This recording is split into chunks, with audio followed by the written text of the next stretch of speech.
পৃথিবীতে বিদ্যা অনেক ধরনের রয়েছে, আর দেখবেন প্রত্যেক বিদ্যার পিছনে রয়েছে একজন যোগ্য ওস্তাদ, মাস্টার, শিক্ষাগুরু।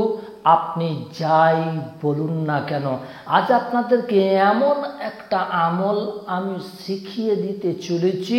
এই আমলটি যদি আপনি শিখে নিতে পারেন, আল্লাহ পাক রব্বুল আলামিন এই আমলটির জারিয়াতে আল্লাহ পাক রব্বুল আলামিন আপনাকে জানিয়ে দেবেন, এমন কিছু গোপন তথ্য আপনাকে দিয়ে দেবেন, এমন গোপন ইলম যা দিয়ে আপনি অনেক কিছুই করে নিতে পারবেন। খাস করে আমরা যারা এই ঝাড়ফুঁক রুহানি চিকিৎসার জগতে জুড়ে রয়েছি, তিনাদের জন্য এই আমলটি অত্যন্ত গুরুত্বপূর্ণ এবং জরুরি। কেননা আমরা অনেক সময়ে বুঝে উঠতে পারি না যে রোগীটার আসলে হয়েছেটা কি। এই আমলটি যদি আপনি শিখে রাখতে পারেন, হাসিল করে রাখতে পারেন, আল্লাহ পাক রব্বুল আলামিন আপনাকে এই চিকিৎসার জগতে জানিয়ে দেবেন যে ওই রোগীটার আসলে হয়েছেটা কি, আর কিভাবে সেই রোগীটার আপনি চিকিৎসা তদবিরটা দেবেন। এমনই একটা গোপন আমল আজ আপনাদেরকে আমি শিখিয়ে দিতে চলেছি। কিন্তু এই আমলটি বলার আগে, আপনাদেরকে শেখানোর আগে ছোট্ট একটা ঘটনা, ছোট্ট একটা কথা না বলে নিলে আপনি বুঝতেই পারবেন না যে এই আমলটা কোন ধরনের আমল। সেজন্যই প্রথমেই ছোট্ট একটা কোরআনি ঘটনা আপনাদেরকে আমি বলে নিতে চাই, তারপর আপনাদেরকে এই আমলটি আমি শিখিয়ে দিচ্ছি। ঘটনাটি হচ্ছে, মুসা আলাইহিস সালাম একদিন তিনার কওমের মধ্যে, বনি ইসরাইলের মধ্যে খুতবা দিচ্ছিলেন। ওই সময় এক ব্যক্তি মুসা আলাইহিস সালামকে জিজ্ঞাসা করলেন যে সবচাইতে বড় আলেম কে?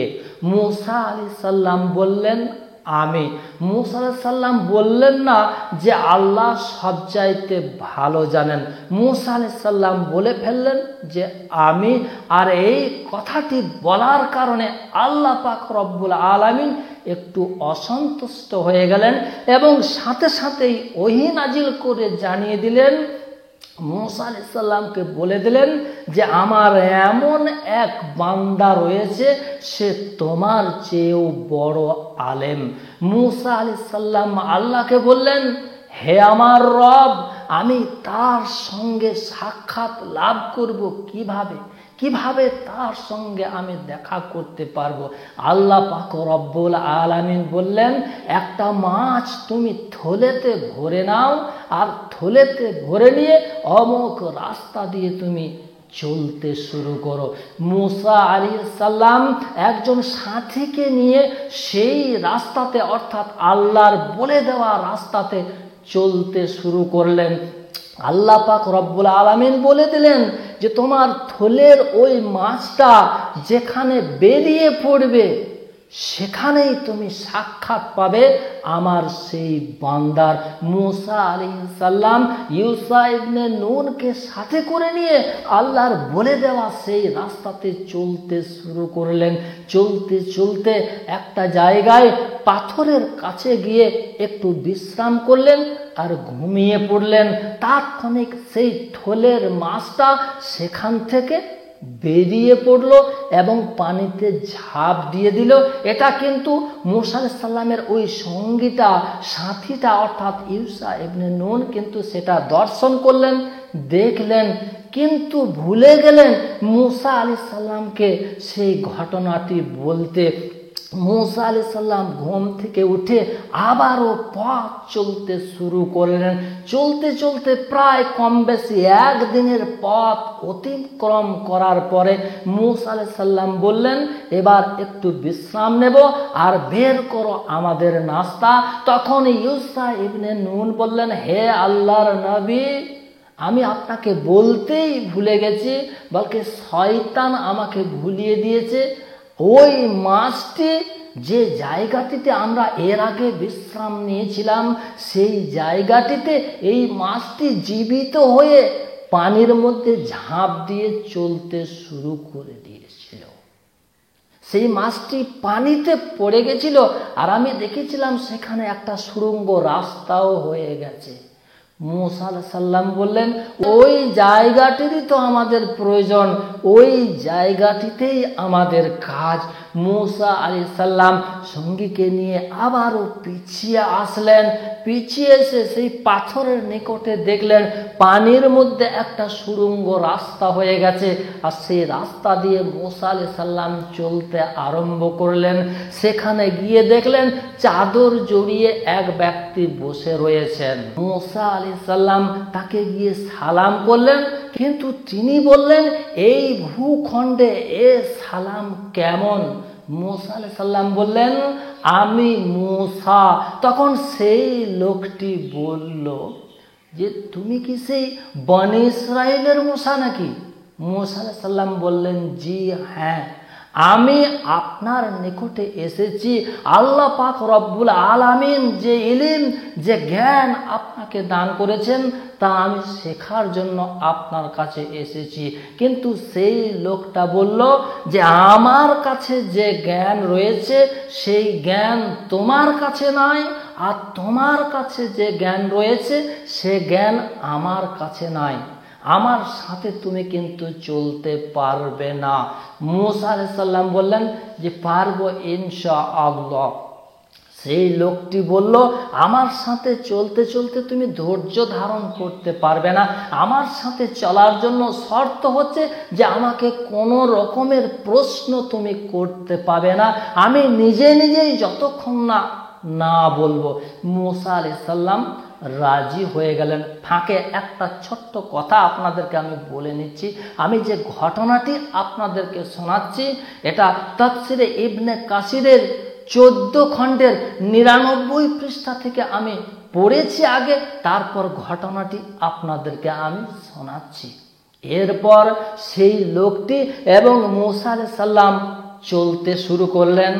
একটা নৌকার মধ্যে চাপলেন, আর সেই নৌকার মাঝি বিনা পয়সায় তাদেরকে চাপিয়ে নিলেন নৌকার মধ্যে।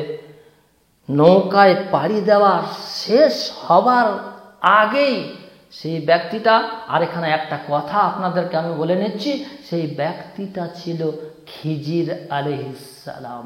খিজির আলাইহিস সালাম সেই নৌকাটার একটা তক্তাকে ঠুকে ছাড়িয়ে দিলেন, আর মুসা আলাইহিস সালাম কিন্তু রাগান্বিত হয়ে গেলেন যে এরকম কাজ কেন করছেন। তখন খিজির আলাইহিস সালাম বললেন যে, আমি আগেই বলেছি কোনো প্রশ্ন করতে পাবে না। তখন মুসা আলাইহিস সালাম একটু দুঃখিত হলেন যে, সরি, আমার ভুল হয়ে গেছে, আর আমি জিজ্ঞাসা করব না।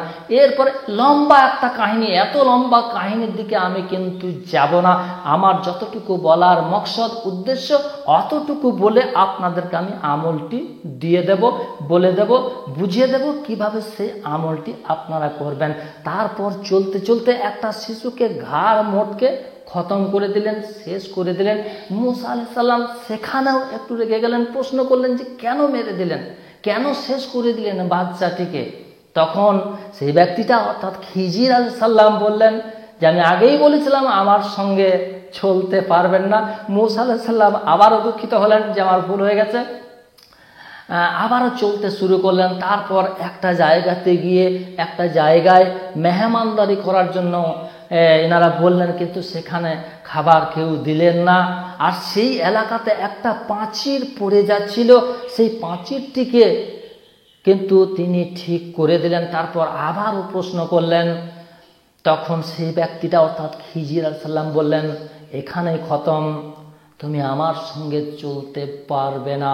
তো বলার উদ্দেশ্য হচ্ছে এই আমলটি অর্জন করার আগেই একটা জিনিস আপনাকে খতম করে দিতে হবে, শেষ করে দিতে হবে।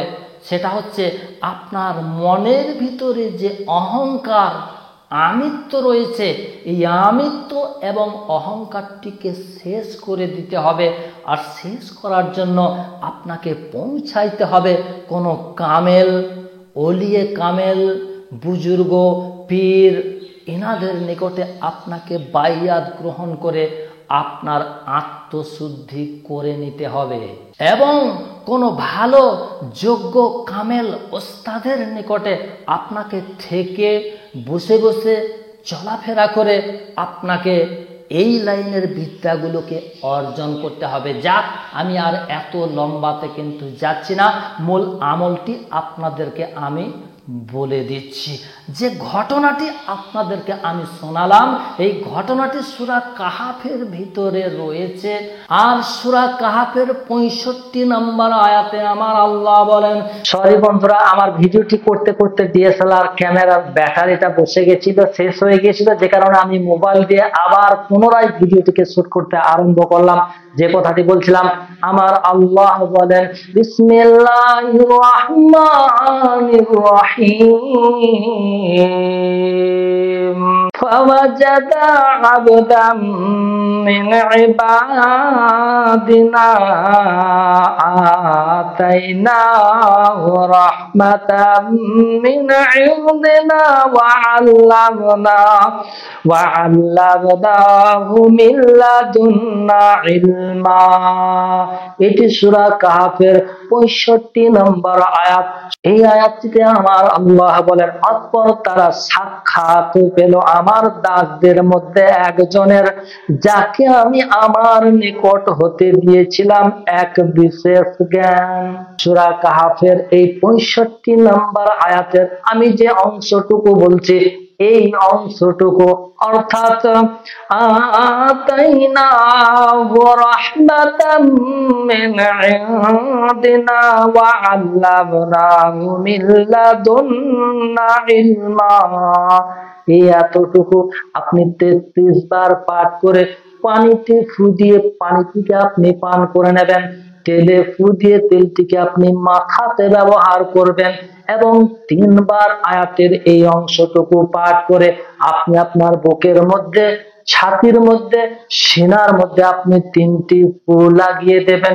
এইভাবেই নিয়মিত ভাবে আপনি এই আমলটি করতে শুরু করে দিলে আল্লাহ পাক রব্বুল আলামিন আপনাকে এক বিশেষ জ্ঞান দান করে দেবেন। আর এই জ্ঞানটাই হলো গোপন ইলম, ইলমে লাদুনি।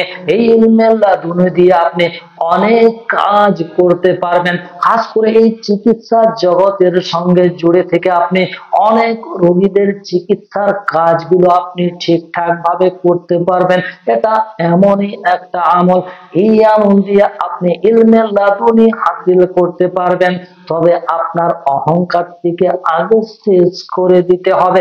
কোন হক্কানি উলামায়ে কেরাম, বয়োজ্যেষ্ঠ পীর বুজুর্গ, এদের নিকটে গিয়ে বাইয়াত গ্রহণ করে আপনাকে নিজের ইসলাহ করে নিতে হবে, আত্মশুদ্ধি করে নিতে হবে। কোন ওস্তাদের নিকটে এগুলোকে বসে বসে তার সঙ্গে চলাফেরা করে আপনাকে শিক্ষা করে নিতে হবে। তবেই আপনি এই জ্ঞান পুরোপুরি ভাবে হাসিল করতে পারবেন।